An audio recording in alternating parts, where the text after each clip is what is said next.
Hi guys. Today we're starting the new book Because of Mr. Terupt by Rob Booya. And we're starting in September with Peter. It's our bad luck to have teachers in this world. But since we're stuck with them, the best we can do is hope to get a brand new one instead of a mean old fart. New teachers don't know the rules, so you can get away with things the old-timers would squash you for. That was my theory. So I was feeling pretty excited to start 5th grade since I was getting a rookie teacher, a guy named Mr. Terupt. Right away, I put him to the test. If the bathroom pass is free, all you have to do is take it and go. For this year, the bathrooms were right across the hall. It's always been an easy way to get out of doing work. I can be really sneaky like that. I take the pass all the time, and the teachers never notice. And like I said, Mr. Terupt was a rookie, so I knew he wasn't going to catch me. Once you're in the bathroom, it's mess around time. All the other teachers on our floor were women, so you didn't have to worry about them barging in on you. Grab the bars to the stalls and swing. Try to touch your feet to the ceiling. Swing hard. If someone's in the stall, it's really funny to swing and kick his door in, especially if he's a younger kid. If you scare him bad enough, he might pee on himself a little. That's funny. Or if your buddy's using the urinals, you can push him from behind and flush it at the same time. Then he might get a little wet. That's pretty funny too. Some kids like to plug the toilets with big wads of toilet paper, but I don't suggest you try doing that. You can get in big trouble. My older brother told me his friend got caught and he had to scrub the toilets with a toothbrush. He said the principal made him brush his teeth with that toothbrush afterwards too. Mrs. Williams is pretty tough, but I don't think she'd give out that kind of punishment. I don't want to find out either. When I came back into the classroom after my 4th or 5th trip, Mr. Terupt looked at me and said, "Boy, Peter, I'm going to have to call you Mr. Peabody, or better yet, Peter the Peer. You do more peeing than a dog walking a mile of fire hydrants." Everybody laughed. I was wrong. He had noticed. I sat down. Then Mr. Terupt come over me and whispered in my ear, "My grandpa used to tell me to tie a knot in it." I didn't know what to do. My eyes got real big when he said that. I couldn't believe it. But that didn't matter. Mr. Terupt just went back to the front board and the math problem he was going over. I sat there with my big eyes. Soon, a smile, too. "What did he say?" Marty asked. Marty's desk was right next to mine. "Nothing," I said. Ben and Wendy leaned across their desk to hear. They sat right across from us. Our 4 desks made up table number 3. Mr. Terupt called us by table sometime. "Nothing," I said again. It would be my secret. How cool was Mr. Terupt? His reaction was better than being yelled at like the old farts would have done. Some kids in my class would have cried, but not me. And somehow, I think Mr. Terupt knew I wouldn't. It was his way of letting me know he knew what was going on without making a huge stink about it. I liked that about Mr. Terupt. He sure could be funny. And I'm a funny guy. This year, for the first time in my life, I started thinking school could be fun.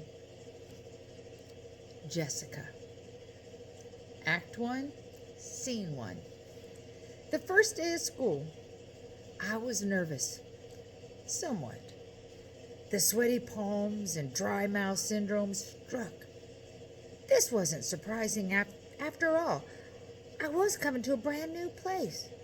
My mom and I had just moved all the way from the Pacific Ocean to the Atlantic Ocean, over here in Connecticut. So it was my first day in Snow Hill School. My mom came to help me get settled. We walked through the glass doors and beautiful entryway and stopped in the main office to ask for directions. A red-haired woman who proved to be exceptional at multitasking greeted us with a smile and a slight nod. She did this while the phone rested between her ear and shoulder, allowing her hands to scribble notes from a conversation she was having in her free ear with her brown-haired lady next to her. We waited.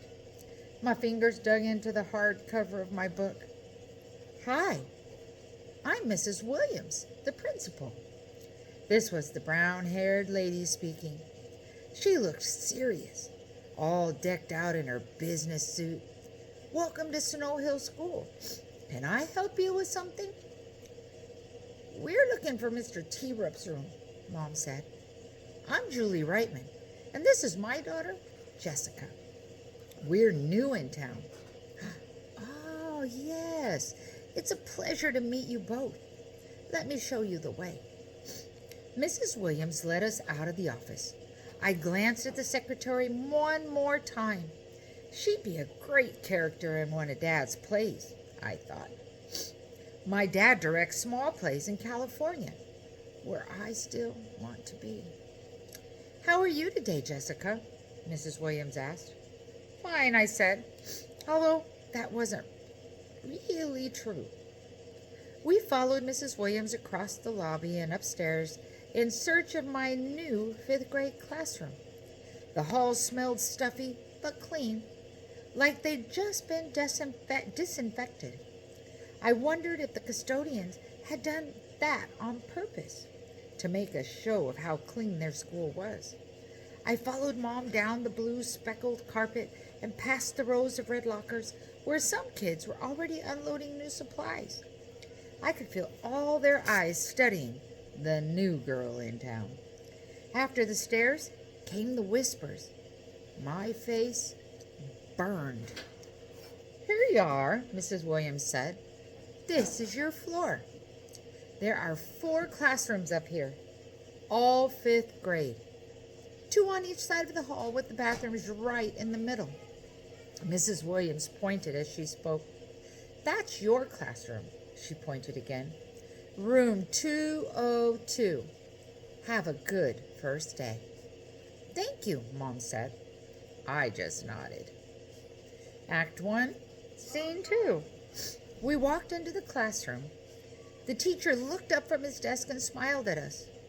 The butterflies in my stomach fluttered as if I were on a tilt-a-whirl. "Good morning. I'm Mr. Terupt," the teacher said as Mom and I walked in. He came right over to greet us. "Good morning," Mom said back. "I'm Julie Reitman. And this is Jessica. I think she's a little nervous being a new student." My tongue felt so swollen, I couldn't talk. I settled on returning Mr. Terupt's smile. It was a friendly one. "Well, this is my first day too, so I guess we'll try to figure things out together," he said. My smile grew. "Your seat is right over there at table 2.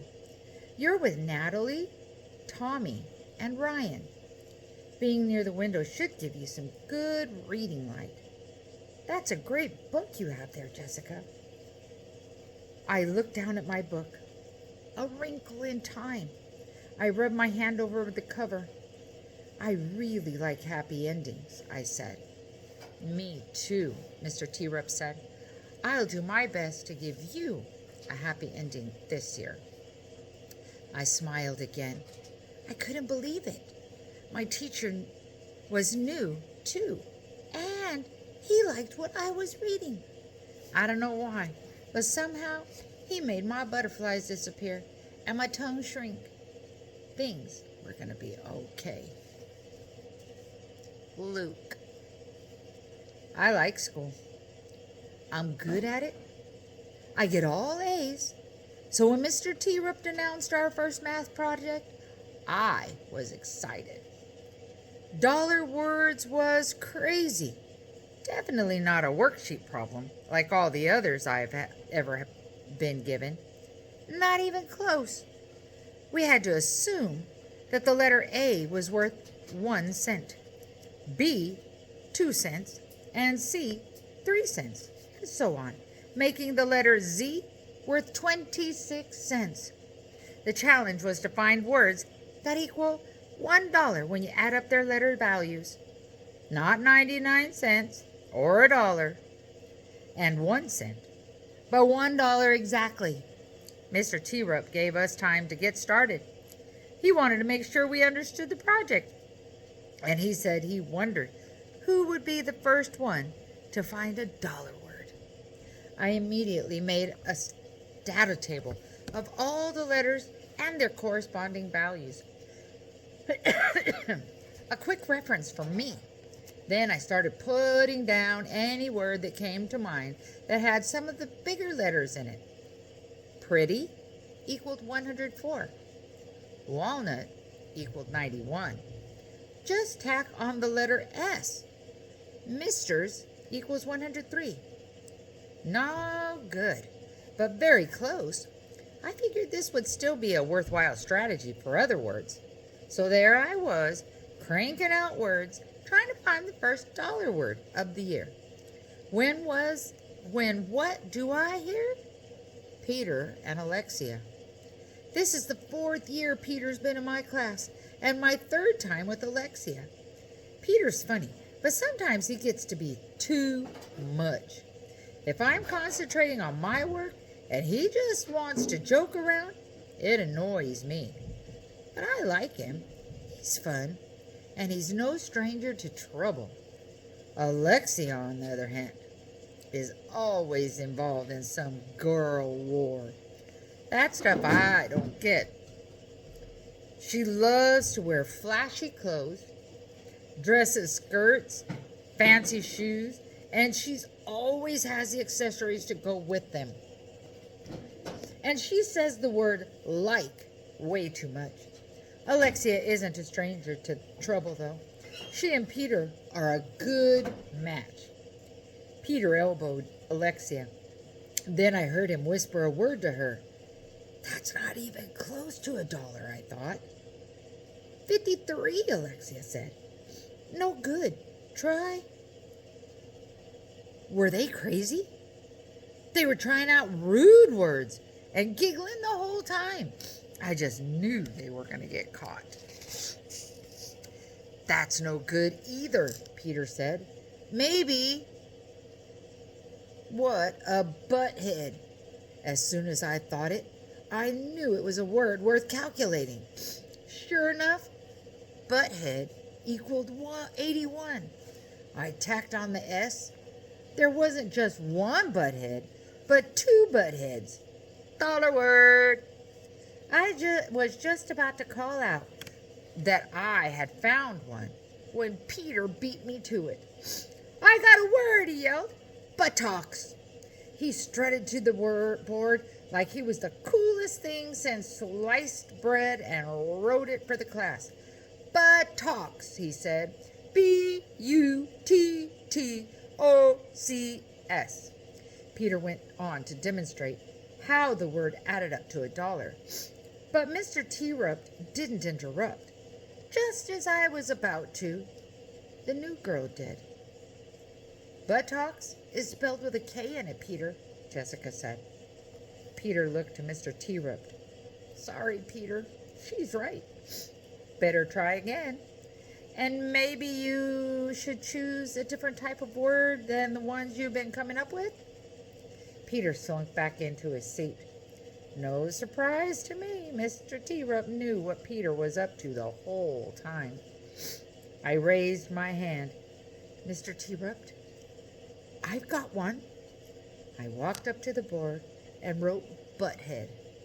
That was followed by a chorus of laughter.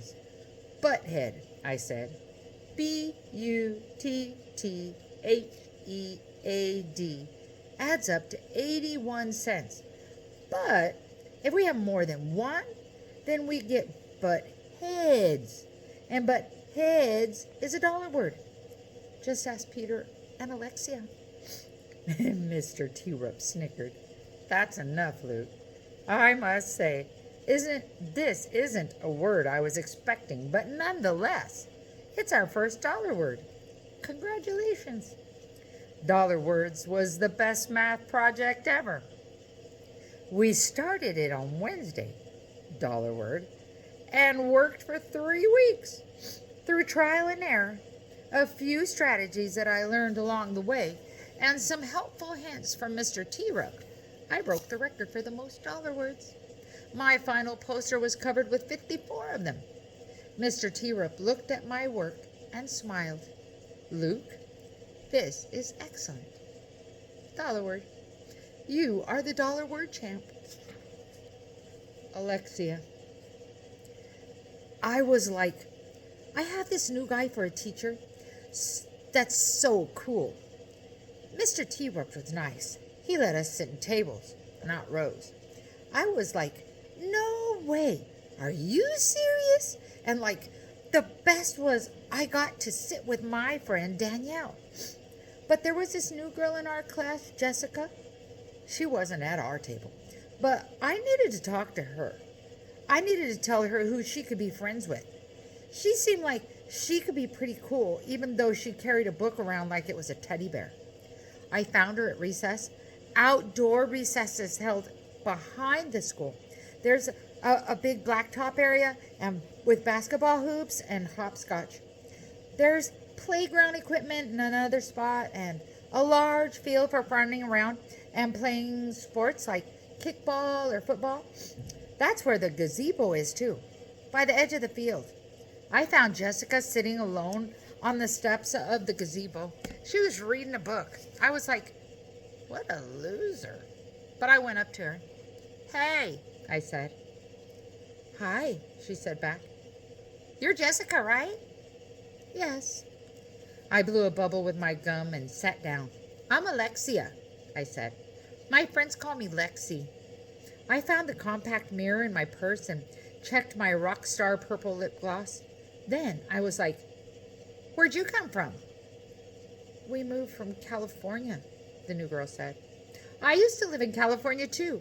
I started playing with the stones that lay under my feet. It's always been easier for me to lie when I don't have to look at the person's eyes. We moved here because, my dad got sick and needed doctors here. I'm sorry, Jessica said. She started playing with the stones now too. Listen, I said, you're new here, so let me help you out a little. If you want, that is. I snapped my gun. Sure, okay. I stopped playing with the stones and scooted closer to her. Want a piece of gum? No thanks, I said. Of course not. Little Miss Perfect. I put the gum back in my purse. That girl, I said, pointing to Danielle across the playground. You can't miss her. She's the fat one. I laughed, but Jessica didn't. That's Danielle. Watch out for her. She's like somebody you don't want to be friends with. But don't you sit with her in class? I thought you were friends. I wasn't expecting this. Usually girls just listen and follow along. I blew a bubble and snapped my gum again.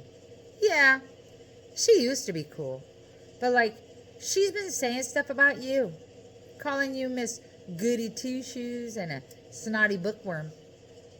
Jessica seemed surprised. Oh, okay. Thanks for letting me know, she said. Don't worry.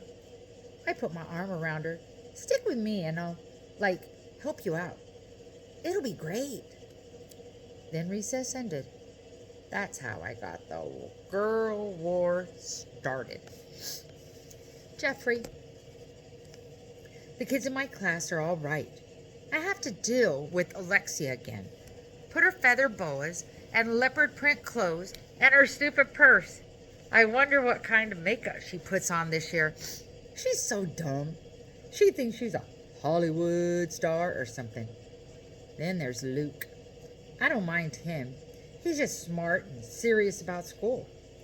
And Danielle's in my class. She's fat. And then there's Peter, a wise guy, a total smart aleck. I wanted to tell Terupt that Peter spent all his time in the bathroom because he was messing around. But Terupt figured it out, even if he was new. He seems smart. I just don't want him trying to figure me out. I'm no good in school. School sucks. Danielle. School wasn't so great. My teacher seems pretty nice, and he could be funny too, but none of that matters when you don't have friends. Lexi had done this stuff to me before. One day, she's my friend. The next day, she's not. I don't even know why. I'm not mean to her. This year was the worst, though. Things started out fine.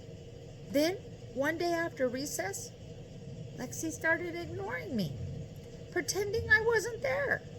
She would talk about things right in front of me and leave me out of conversations. She started telling her stupid fat jokes. It was horrible. I cried at home a lot. I am a little heavy. Well, bigger, I guess. I don't like saying I'm fat. I don't know why I am. I watch what I eat, and I don't have any more than the other girls at lunch. Mom says I'll grow into my body. She's not fat. Neither is my brother Charlie, or Grandma, or Grandpa, or Dad. Grandma says, "You got to have some meat on your bones, girl." Yeah, Grandma, I think. So someone like Lexi can tell fat jokes about me? I don't say anything, though. Grandma doesn't get it. Only Mom understands and feels a little better when she reassures me that I'll thin out as soon as I grow. She also tells me that there must be a reason I'm having to deal with this. It's making you a better person, she says, and sometime and someday this experience will help you. That's all great, but I wish I could grow into my body now. We live on a farm. My mom grew up here. My grandma and grandpa lived in their own house next to ours. They help us run the farm, so my grandma's around a lot, and she wanted to know what was wrong with me, why I was crying. Anytime I mentioned Lexi, she'd get all mad. I'm going into that school and fix that girl, she'd say. No, Grandma. Why are you even still friends with her? She doesn't know how to treat people well, especially a friend. It's not her fault, Grandma. It's this new girl's fault, I said, sticking up for Lexi and the way I always do. A new girl that I can't stand. If you keep telling yourself that, it won't ever get better, Grandma said. She's a tough woman. The only time I've got friends is when I'm in Lexi's group. Nobody wants to be friends with the fat kid. I don't know what to do. Grandma said a prayer with me that night. We knelt by my bed. Dear God, please give Danielle the strength to stand up to these mean girls in school, or do what you can to teach Alexia a lesson. If you made her fat, that would be all right by me. I elbowed Grandma. Oh, okay, she said. I just ask that you provide Danielle with some comfort and direction during these tough times. We pray for the good weather to hold up and for the farm. Amen. Anna. I didn't say much in school, and I never raised my hand. That would have been an easy way for people to notice me, and I didn't want to be noticed. People can be real mean. That's something Mom warned me about. And my mom knows. Trust me. I didn't have any close friends, and I wasn't looking for any. Mom was my best friend. Not getting noticed was never a problem for me before.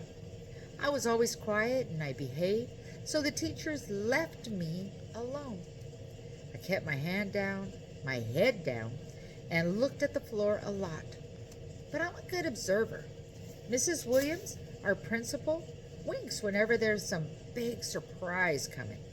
It's something I noticed a few years ago. If you keep quiet, you have time to look and listen and take things in. At the beginning of the year, the first thing you pay attention to is the classroom. We had a nice classroom, a big one. There was a whole wall of windows opposite the door. Mr. Terupt's desk was in the corner by those windows. The students' desks were arranged in 5 tables of 4. So right away, I knew we had a teacher who was into teamwork and who probably didn't mind a little talking. Otherwise, we would have been in old-fashioned rows. The front of the room had the blackboard, and the back wall had a whiteboard. The last side of the room had all our cabinets and sink, plus a drinking fountain. Most of the room was carpeted except for the side by the sink and fountain. Our door was next to the fountain. The other thing, the bigger thing you pay attention to in the beginning, is your teacher, especially if he's new like Mr. Terupt. Right away, I could tell that he was a reader because there was books everywhere in our room. Mom liked that when I told her. Mom's library assistant in another school. It's a good job. She has the same schedule I do, and it allows her to take some classes at night. She's studying art, something she missed out in when she was younger. She's really good at drawing and painting. Mr. Terupt was young and athletic looking. He didn't have any pictures around his desk, and he didn't wear a wedding ring. Miss Newberry from across the hall didn't have a wedding ring either. Neither did Mom. Mr. Terupt turned out to be different. He noticed me on the first day. It didn't matter that I wasn't raising my hand because he would say, "Anna, get ready. I'm calling on you next." Or if we were talking about something and there wasn't just one opinion, he would say, "Anna, what do you think?" He wasn't going to let me hide all year. This made me nervous, and it turned out to be a good thing in the end.